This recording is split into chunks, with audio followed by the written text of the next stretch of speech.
welcome to the 18 card challenge real life location final winners, final episode. We narrowed 15 down to 3 and want to share them. All right. So the first finalist is the Skulls of Sedlec.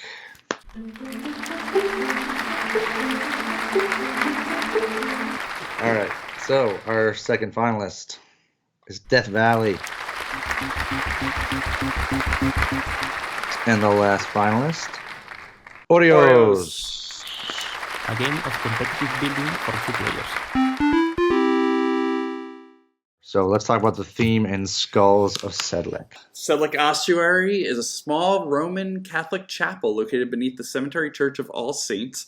Skip all that. It contains skeletons of between 40,000 and 70,000 people whose bones have been artistically arranged to form decorations and furnishings for the chapel. So in terms of theme integration, it is difficult to represent artistically arranging human remains. That's difficult to convey.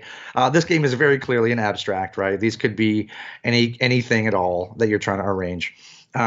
But there is something really cool about this somewhat macabre pyramid of skulls that you're building, right? And because the clear iconography and the art, it never feels creepy or weird. When I was playing it, again, very clear abstract. Like, for example, putting one of this thing on every row is a very abstracted task that you have to do. But some of them, that's probably the most abstract one is the priest. The rest of them feel just perfect.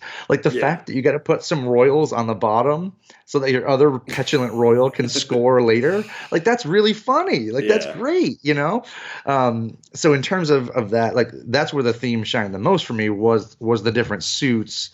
And I believe there are some additional suits in the works if this were to ever see the light of day. So I'm excited to see what other kind of suits might arise to go with these different types of skulls. I think it's really cool. Yeah. All right. So then in my same order here, we had Death Valley. Do you want a wiki Death Valley? I don't know why Death Valley is so slippery. Maybe it's the snakes. Death Valley is a desert valley in eastern California in the northern Mojave Desert. It's one of the hottest places in the world. It has the Badwater Basin, which is the lowest elevation in the North America. It has all kinds of other stuff going on. The game itself is fairly abstract, right? We are playing a little bit press your luck. We don't want the same keywords. In this case, the keywords happen to be dangers.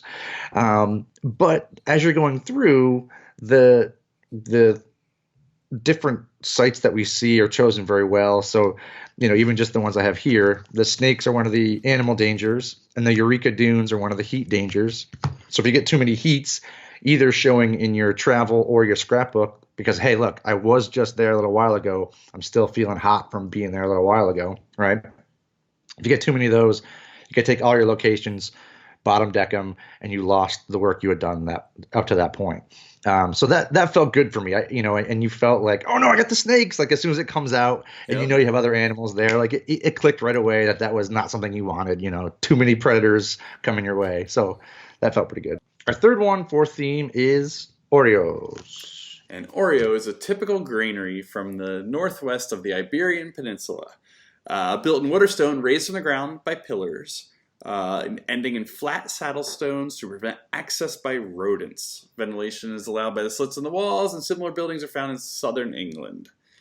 But yeah, so they are, it's these really cool structures, and in the game you basically just build the structures from left to right, and all of these elements are apparent.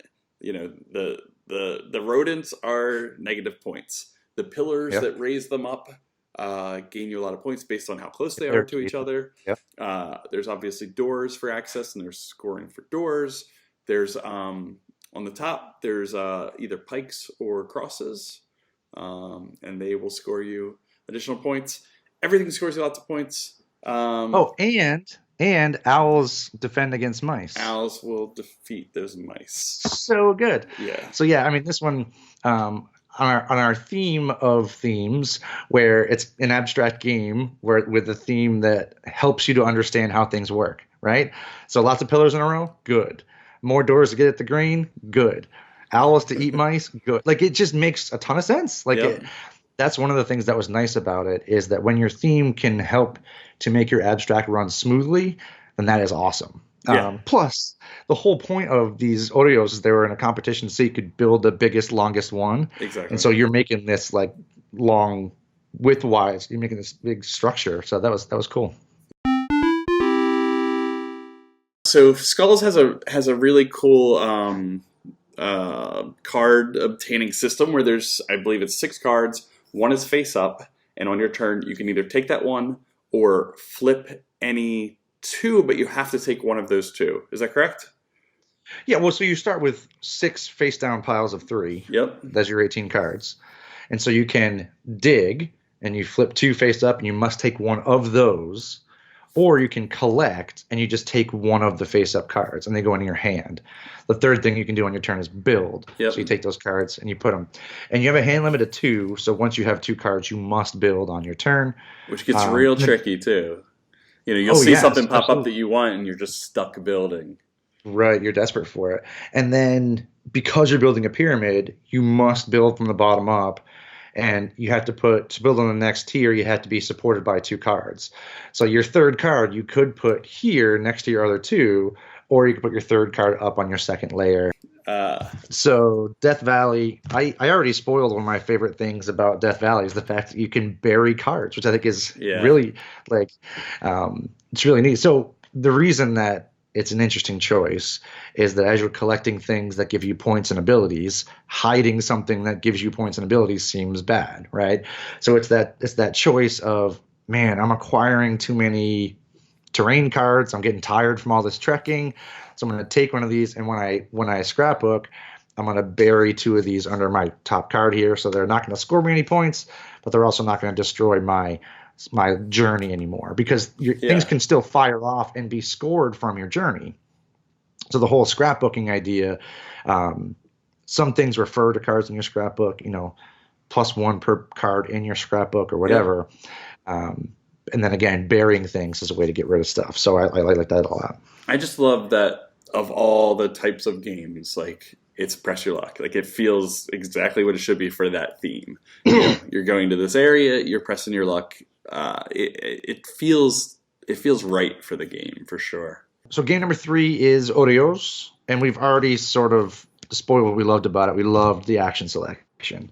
Trying to decide whether it was time to plan or build, grab something from the middle, add to your Oreo, and then the fact that if you had 2 of the same, the foreman would switch, who got to choose order resolution, and then the big one, the one that made us like literally call out every time was when we both sabotage each other because it causes someone tries to plan, so you sabotage their plan, flips the sabotage into a plan, and so now you get to actually plan. Like that was such a huge swing. That was really fun. It was always like it could have happened, but you didn't expect it, and then it happened. And I said it was 4 different things you could do, and you can't do one of them because you did it last turn. So it feels like it should get stale, and it never did. Like it never. Yeah.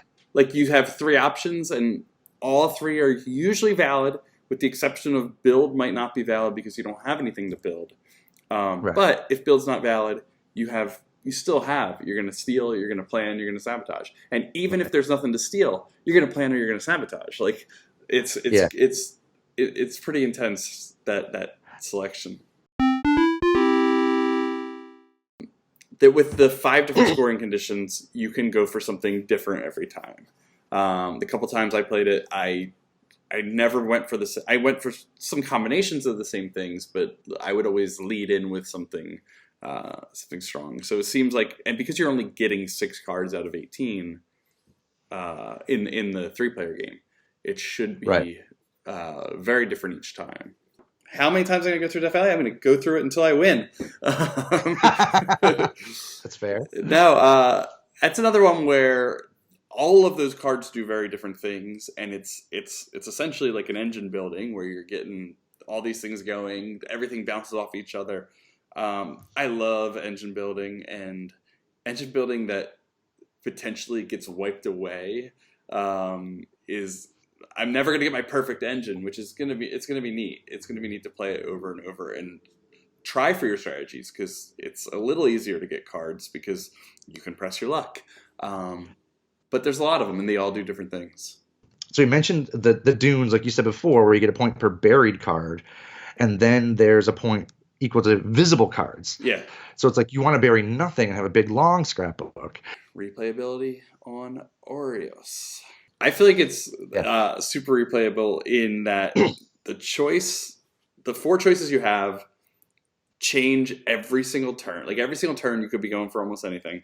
And then there's only 2 cards out that you can purchase, each turn. So the cards that you can buy really start to dictate your choices, enable your choices.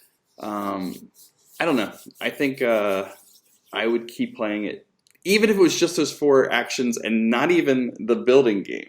It's just like we've got these 4 actions where you can get stuff, you can steal stuff, or you can twist people's stuff around. It's cool.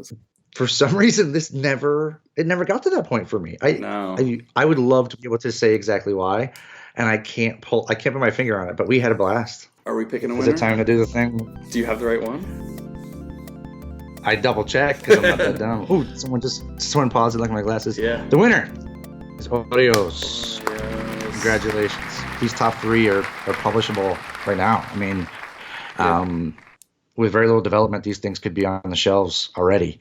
For me, what pushed Oreos over the top was how well it fit with the month's challenge, right? Even something little like they're elevated to keep away from the mice, and the mice are the negative points in the game. Like that attention to detail is so good. So good. I wanted to be educated this month, and I was. Yeah, there was some awesome stuff. Now I can eat Oreos or I can play Oreos.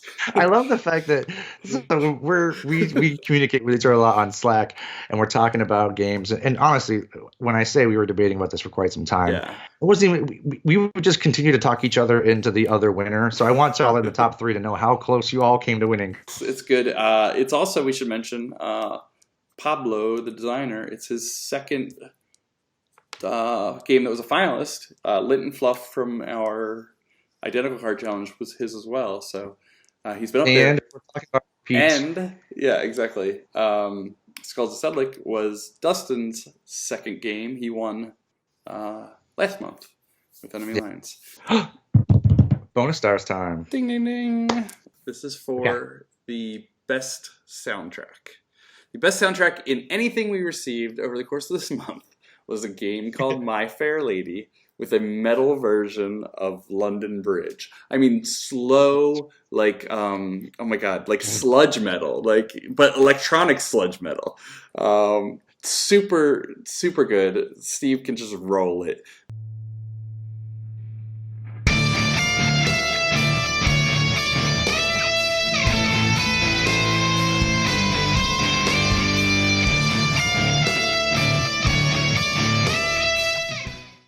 I don't know. It was kind of decided before that I was going to give this game some sort of award. Okay. But I decided to go with the best elevator pitch because don't even shake your head. That's a great name for this award. I'm shaking my head in recognition. It's good. It's good. That's fair. That's fair. When the video starts for LHC, the Large Hadron Collider, we are in a simulated elevator going down the elevator to the bottom of the collider. And he simulates it with a flashlight. Oh, yeah. And then like he arrives at the bottom floor. It's incredible. Oh, let's begin. The best trademark skirting where... could get in a lot of trouble if it wasn't called Southern California Theme Park 2015. Which is, I'm not going to say where it's at, but it was a whole bunch of people got sick. Right? Isn't it the story of it? Yeah, there's a measles outbreak in Mouseland. Mouseland. So those are our bonus stars winners. the November challenge, real life location.